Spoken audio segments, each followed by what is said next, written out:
महर्षि शंकरराव कोले ने जो नींव डाली थी, वो नींव एक बोया हुआ छोटा सा बीज आज सहकारी क्षेत्र का एक बहुत बड़ा वटवृक्ष बनकर हमारे सामने खड़ा है। और आज दोनों नई शुरुआत भारत के सहकारी शुगर कारखानों के इतिहास में कॉम्प्लेक्स बायोगैस प्रकल्प और पोटाश का निर्माण दोनों भारत में पहली बार महर्षि शंकरराव कोले शुगर कारखाना में होने जा रहा है। और ये हम सब के लिए बड़े गर्व का विषय है। और मैं आज कहना चाहता हूं विवेक को, विवेक, आज आपने जो शुरुआत की है देश भर के कोऑपरेटिव शुगर कारखानों के लिए एक नया रास्ता खोलने का काम आपने किया। और जब मुझे निमंत्रण देने आए तब हमने इस पर काम करना शुरू किया था। और आज मैं घोषणा करना चाहता हूं कि नरेंद्र मोदी जी की सरकार आने वाले दिनों में सिलेक्टेड 15 कोऑपरेटिव शुगर फैक्ट्री को एनसीडीसी की सहायता से ये दोनों संयंत्र लगाने के लिए पूरा सहयोग करेगी। और इससे नई शुरुआत होगी। मित्रों, मोदी जी की सरकार देश के किसानों को समर्पित सरकार है। और अभी अभी 1 अक्टूबर को कैबिनेट के अंदर मोदी जी ने दलहन आत्मनिर्भरता प्रोजेक्ट की शुरुआत की। 6 साल तक 11,340 करोड़ रुपया दलहन के क्षेत्र में भारत को आत्मनिर्भर करने के लिए उपयोग आएंगे। और मैं आज यहां महाराष्ट्र के दलहन की खेती करने वाले किसानों को कहने आया हूं कि अरहर, उड़द और मसूर, ये तीनों दलहन के किसानों को अगर आप नाफेड और एनसीसीएफ के साथ रजिस्टर करते हो तो 100% दलहन एमएसपी पर भारत सरकार आपका खरीद लेगी। 100% दलहन हम खरीद लेंगे। इससे हमारे महाराष्ट्र के किसानों को भी फायदा होगा। देश के 2 करोड़ किसानों को 100% एमएसपी पर हम दलहन खरीदेंगे। 1000 प्रोसेसिंग यूनिट भी लगाएंगे और 38 लाख अच्छे बीज की किट भी देंगे। मित्रों, यही कैबिनेट में मोदी जी ने मसूर के लिए 300 रुपया क्विंटल एमएसपी बढ़ाई, सरसों के लिए 250 रुपया, चना, अहिल्यानगर में भी चना काफी होता है, चने के लिए भी 225 रुपया क्विंटल एमएसपी बढ़ाई है। और महाराष्ट्र का बड़ा क्रॉप जौ है, जौ के लिए भी 175 रुपया क्विंटल एमएसपी बढ़ाई है और गेहूं के लिए 160 रुपया एमएसपी बढ़ाने का काम हुआ है। नरेंद्र मोदी जी के नेतृत्व में ज्वार की एमएसपी में अब तक 11 साल में 2.5 गुना बढ़ोतरी, बाजरे में 2.5 गुना बढ़ोतरी, तुअर अरहर में 100% बढ़ोतरी, मूंग में 100% बढ़ोतरी, सोयाबीन में 2 गुना बढ़ोतरी और कापूस में 2 गुना बढ़ोतरी करने का काम नरेंद्र मोदी जी ने किया है। और मित्रों, अभी अभी जो जीएसटी के रिफॉर्म हुए, इसमें किसान के उपयोग की ढेर सारी चीजों पर जीएसटी 5% पर लाने का काम नरेंद्र मोदी जी ने किया। ट्रैक्टर के कलपुर्जे, हार्वेस्टर, थ्रेसर, स्प्रिंकलर, ड्रिप सिंचाई, पोल्ट्री और मधुमक्खी पालन की मशीनें 5% पर लाने का काम किया है और जीव कीटनाशक और प्राकृतिक मेंथोल को भी 5% दिया है। इससे लाखों किसानों को फायदा होगा। मित्रों, आज भारत के पहले सहकारी कॉम्प्लेक्स बायोगैस प्लांट का उद्घाटन हुआ है। इस परियोजना में लगभग 55 करोड़ रुपया लगा और ये सीबीजी प्लांट हर रोज 12 टन प्रतिदिन सीबीजी का उत्पादन करेगा और 75 टन प्रतिदिन पोटास गुड़ से बनाने का काम करेगा।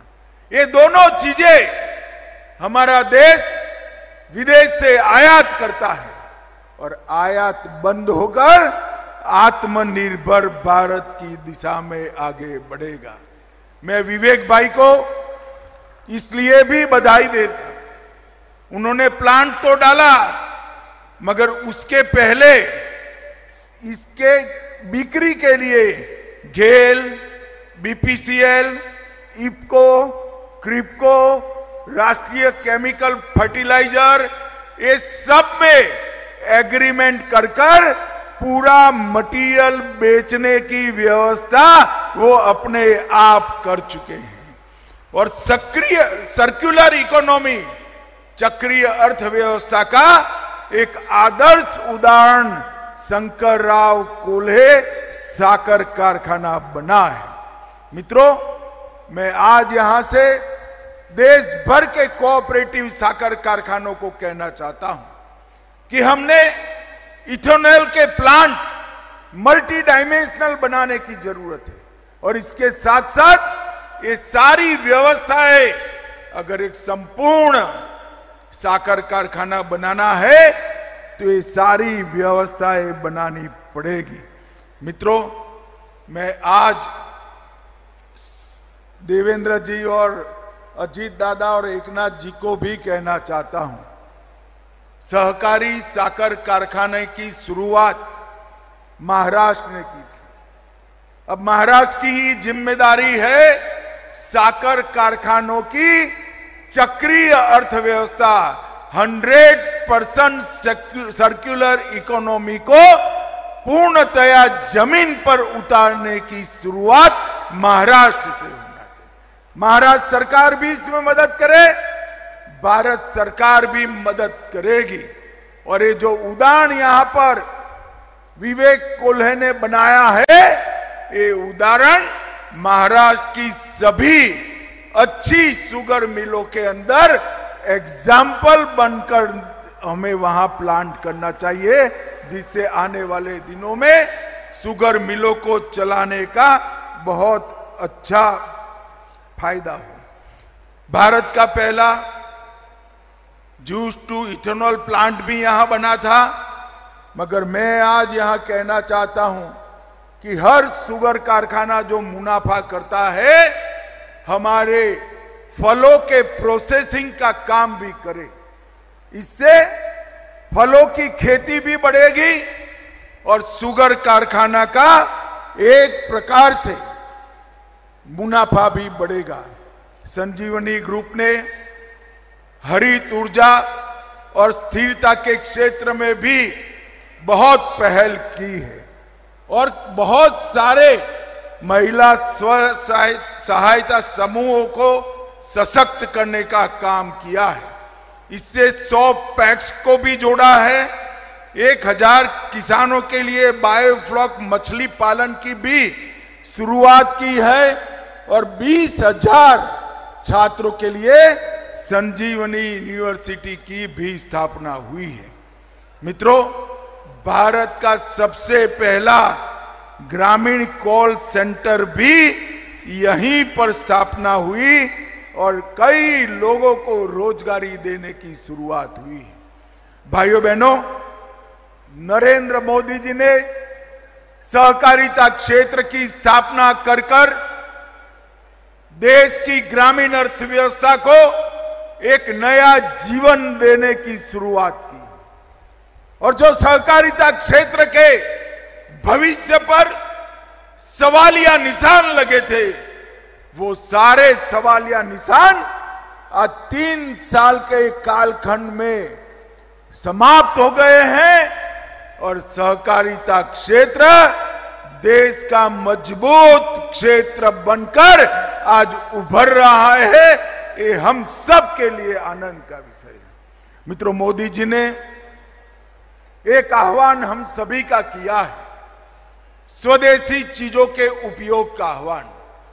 आज यहां पर इतनी बड़ी मात्रा में किसान भाई बहन आए हैं, तब मैं सभी को करबद्ध विनंती करने आया हूं। हमारे नेता नरेंद्र मोदी जी ने कहा है, अगर 140 करोड़ की जनता ये तय कर लेती है, देश का हर व्यापारी अगर तय कर लेता है कि हम ना कोई विदेशी वस्तु का उपयोग करेंगे, ना कोई विदेशी वस्तु का व्यापार करेंगे, तो 140 करोड़ देशवासियों की परचेज से, इनकी खरीदी से हमारे अर्थतंत्र को बहुत बड़ी गति मिलने वाली है। भाइयों बहनों, मोदी जी देश के अर्थतंत्र को 11वें नंबर पर से 4थे नंबर पर लाए।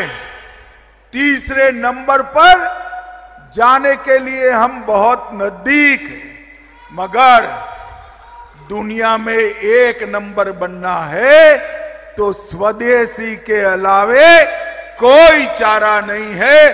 देश के सभी लोगों ने स्वदेशी को अपनाना चाहिए। भाइयों बहनों, आज मैं बहुत सारे कोऑपरेटिव लीडर यहां बैठे हैं, तब एक पेड़ मां के नाम के अभियान को भी दोहराना चाहूंगा। नरेंद्र मोदी जी ने हर एक व्यक्ति एक पेड़ धरती मां के नाम और एक पेड़ अपनी मां के नाम, 2 पेड़ बोने का संकल्प लेना चाहिए। इससे आने वाले दिनों में इस जलवायु परिवर्तन और ग्लोबल वार्मिंग की जो चुनौतियां हमारे सामने खड़ी है, उससे बहुत मदद मिलेगी। मित्रों, अंत में मैं फिर से महर्षि शंकरराव कोले जी को बहुत मन